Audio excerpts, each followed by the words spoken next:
حدیث مبارک میں ہے کہ ایک دن حضور نماز پڑھا رہے تھے. بعض روایات میں یہی آیا ہے جس کو امام مسلم نے بھی لکھا ہے کہ ظہر کی نماز پڑھا رہے تھے تو آپ نے 4 رکعتوں کے بجائے 5 رکعت پڑھا. صحابہ حیران ہو گئے. حضور سے عرض کیا کہ حل زید فی الصلاۃ یا رسول اللہ، کیا نماز بڑھ گئی ہے، 4 کے بجائے 5 ہو گئی؟ فرمایا نہیں. آپ نے کہا حضور آپ نے تو 5 رکعت پڑھائی ہے. تو آپ نے فرمایا انما انا بشر انسا کما تنسون فاذا نسیت فذکرونی، میں بھی بشر ہوں، انسان ہوں، میں بھی بھول جاتا ہوں جیسے تم بھولتے ہو، اگر میں بھولوں تو مجھے یاد کرا دیا کرو. آپ نے وہاں بھی وضاحت کر دی کہ انما انا بشر انسا کما تنسون. اچھا اسی طرح ایک صحیح حدیث میں ہے کہ ایک دفعہ حضور نے بجائے 4 رکعت پڑھانے کے 2 رکعت پڑھا دی، سلام پھیر دیا. ایک صحابی کھڑے ہوئے، انہوں نے کہا انقص الصلاۃ ام نسیت یا رسول اللہ، کیا نماز مختصر ہو گئی، آپ بھول گئے ہیں کہ آپ نے 4 کے بجائے 2 پڑھائی ہیں؟ حضرت نے فرمایا ما قصرت الصلاۃ وما نسیت، نہ نماز چھوٹی ہوئی نہ میں بھولا. اس بیچارے نے پھر کہا، انہوں نے کہا حضور قصرت الصلاۃ ام نسیت یا رسول اللہ، آپ بھول گئے یا نماز کو اللہ نے مختصر کرے؟ فرمایا ما قصرت الصلاۃ وما نسیت. اب نماز کا مسئلہ تھا، صحابی بھی چپ نہیں کر رہا. تیسرے دفعہ بھی صحابی نے جب کہا تو حضور نے دیکھا اور صحابہ سے پوچھا اصدق ذو الیدین، یہ 2 ہاتھوں والا ٹھیک کہہ رہا ہے؟ یہ محبت کا کلمہ ہے. ہر آدمی کے 2 ہاتھ ہوتے ہیں، 4 تو نہیں ہوتے، لیکن پیار سے حضور فرماتے ہیں جیسے حضرت علی کو فرماتے تھے قم یا نومان، اور نیند کے متوالے اٹھو. اسی طرح کبھی کسی صحابی کو کہتے دل اذنین، اور 2 کانوں والے. کان تو 2 ہی ہوتے ہیں آدمی، یہ محبت کی بات ہے. حضور نے فرمایا کہ یہ 2 ہاتھوں والا بندہ سچ کہہ رہا ہے؟ انہوں نے کہا ہاں یا رسول اللہ کہہ تو سچ رہا ہے. آپ نے 4 کے بجائے 2 رکعت پڑھائی. اس پر بھی آپ نے یہی فرمایا انما انا بشر انسا کما تنسون، میں بھول جاتا ہوں جیسے تم بھول جاتے ہو. فاذا نسیت فذکرونی، اگر میں بھول جاؤں تو مجھے یاد کرایا کرو، کیوں میں بشر ہوں. بی بی عائشہ صدیقہ رضی اللہ عنہا سے کسی صحابی نے آگے پوچھا کہ اماں جان، باہر جب حضور مسجد میں ہوتے ہیں تو ہم جانتے ہیں، دیکھتے ہیں، آپ کے ساتھ بیٹھتے ہیں، لیکن جب گھر میں ہوتے ہیں تو آپ بتائیں کہ گھر میں حضور کیا کام کرتے ہیں؟ بی بی عائشہ نے فرمایا عجیب آدمی ہو، گھر میں آتے ہیں، کبھی ہمیں کھانے پکانے میں بھی مدد دیتے ہیں، کبھی آگ جلانے میں بھی مدد دیتے ہیں، کبھی اپنے جوتے کا تسمہ ٹوٹ جائے تو اس کی سلائی بھی خود کر دیتے ہیں، کبھی کوئی کپڑا پھٹ جائے تو اس کو بھی آپ خود سلائی کریں. کیوں؟ انہو بشر من البشر، وہ ایک انسان ہی ہے. تو انسان کو جو ضروریات پیش آتی ہیں وہ حضور کو بھی پیش آتی ہیں. لیکن یاد رکھیں کہ حضور بشر ہیں، لیکن انہو فمبلغ العلم انہو بشر لیس کالبشر. جیسے یاقوت و حجر لیس کالحجری، یاقوت بھی پتھر ہے لیکن ایک پتھر وہ ہے جو حمام میں لگا ہے، اور ایک پتھر وہ ہے جو مسجد میں لگا ہے، محراب میں لگا ہے، مصلی میں لگا ہے.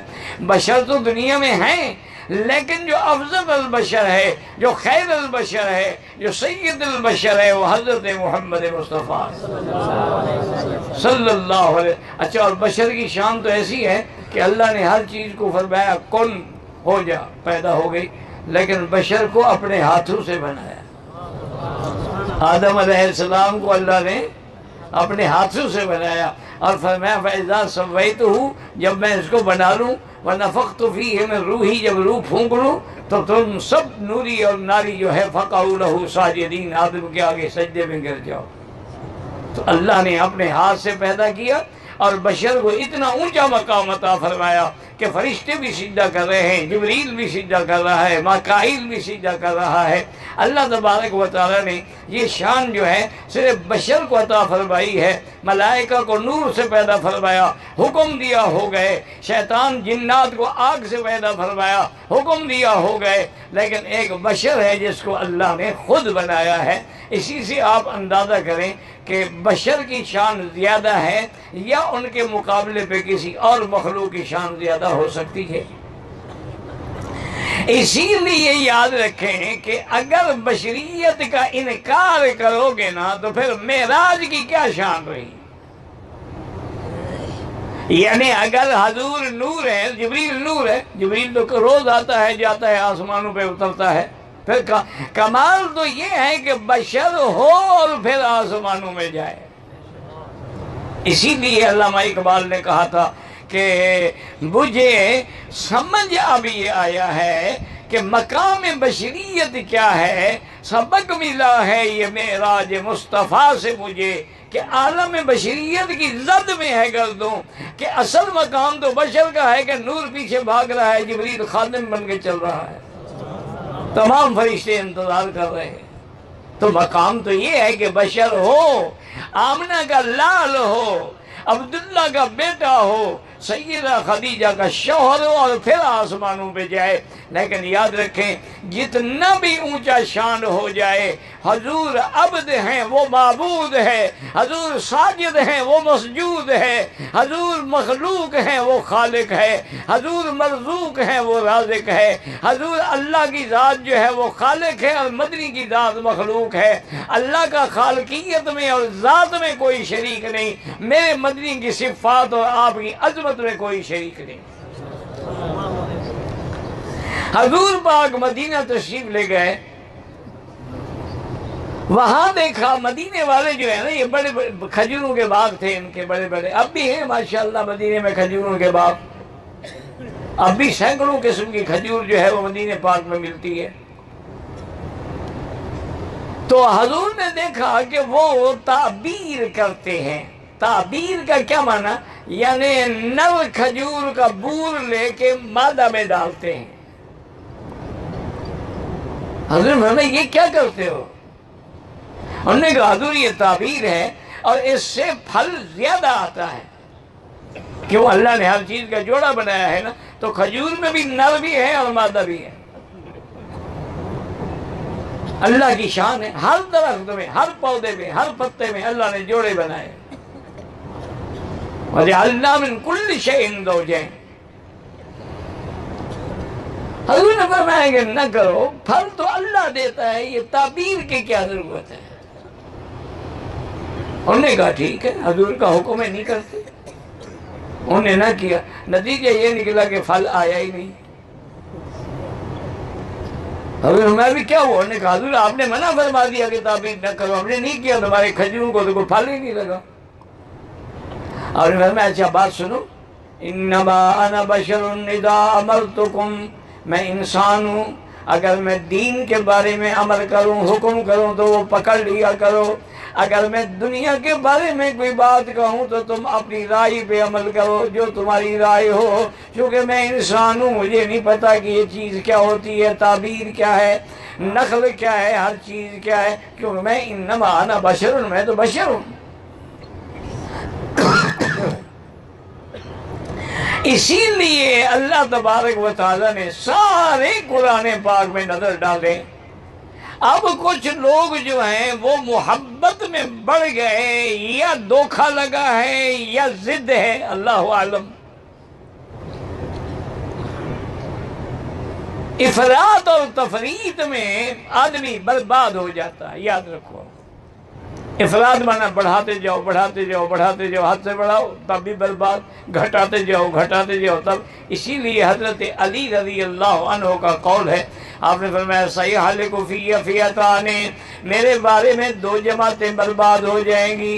صحابہ نے پوچھا کون سی؟ فرمایا ایک جماعت میری محبت میں اتنا غلو کرے گی، اتنا آگے بڑھے گی کہ مجھے مولا علی اور خدا بنا دے گی، وہ بھی ہلاک ہو جائیں گے۔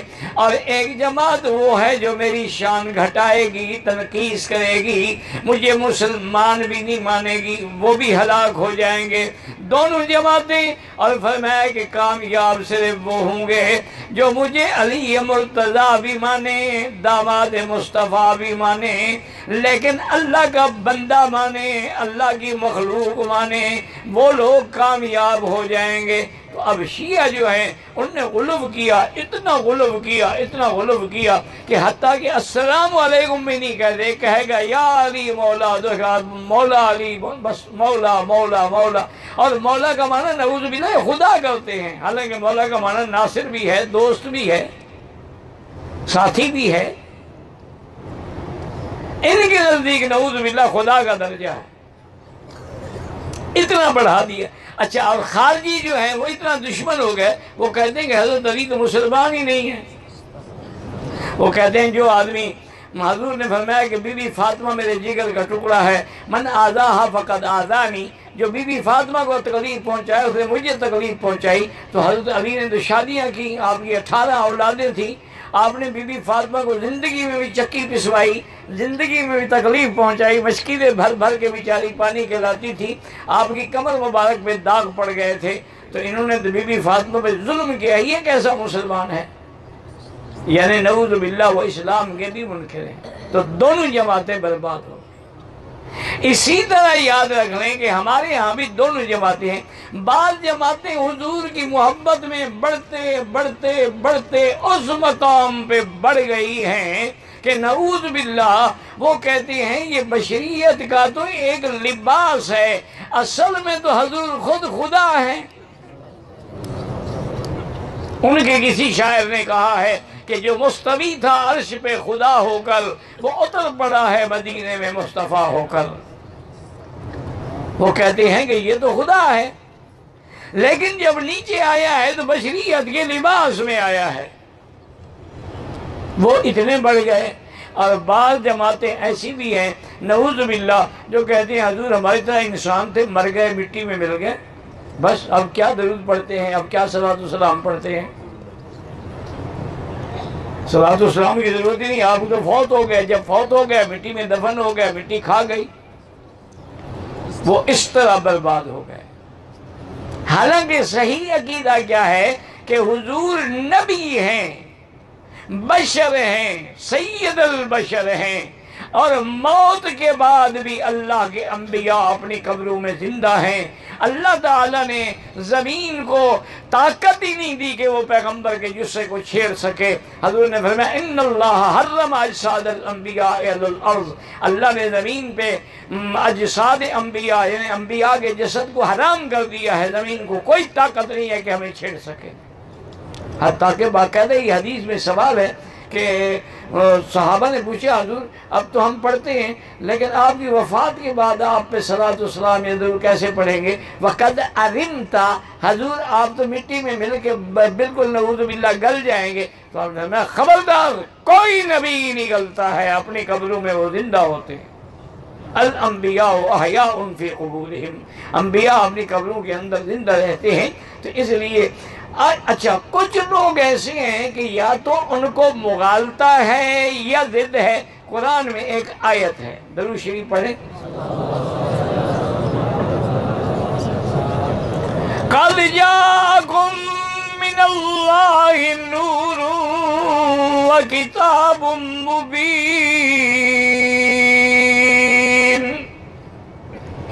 وہ کہتے ہیں حضرت اس آیت سے مراد جو ہے نور سے مراد محمد مصطفیٰ ہے، اور کتاب مبین سے مراد قرآن ہے، تو محمد مصطفیٰ تو نور ہیں۔ وہ اس آیت کے ترجمے، اچھا بعض مفسرین نے لکھا بھی ہے لیکن سمجھیے بات کو۔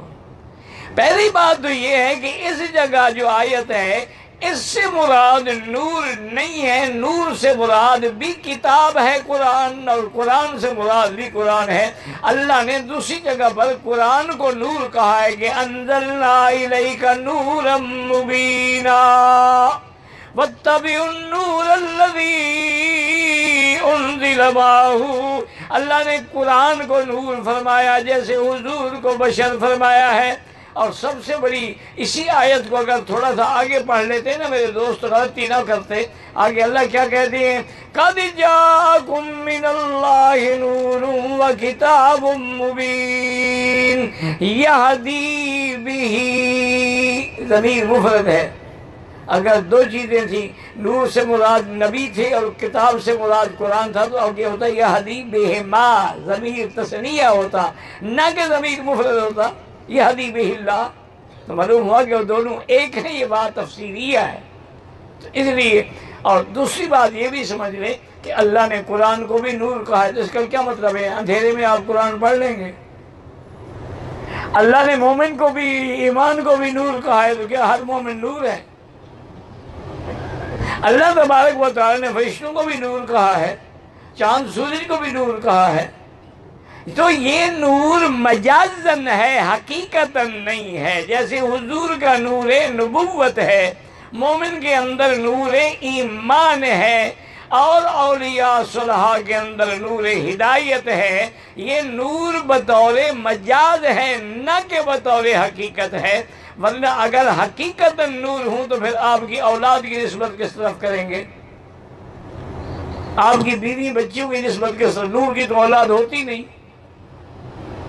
تو اس لیے ہمیشہ اگر کسی جگہ نور کا لفظ بھی ہوگا تو وہ نور مجازن ہوگا، نہ کہ حقیقتاً ہوگا۔ تو اس لیے تمام انبیاء نور ہدایت ہیں، نور نبوت ہیں، نور رسالت ہیں۔ نور کس کو کہتے ہیں؟ جو خود بھی روشن ہو اور دوسرے کو بھی روشن کر دے۔ جیسے سورج ہے، خود بھی روشن ہے، روشن کرنے والا ہے۔ چاند خود بھی روشن ہے، روشن کرنے والا ہے۔ میرا مدنی بھی ساری کائنات کو ظلمات کے اندھیروں سے نکال کے روشن کرنے والے ہیں۔ اسی لیے اللہ نے آپ کو فرمایا کہ آپ صرف نور نہیں بلکہ آپ تو سراج منیر ہیں، آپ کے نور سے تو پتہ نہیں کتنے دیے جلیں گے۔ تو اس لیے سب سے بڑی صفت جو ہے وہ عبدیت ہے، اور سب سے بڑے عبد جو ہیں وہ حضرت محمد مصطفیٰ ہیں علیہ الصلاۃ والتسلیم۔ انشاءاللہ زندگی باقی تو بات باقی۔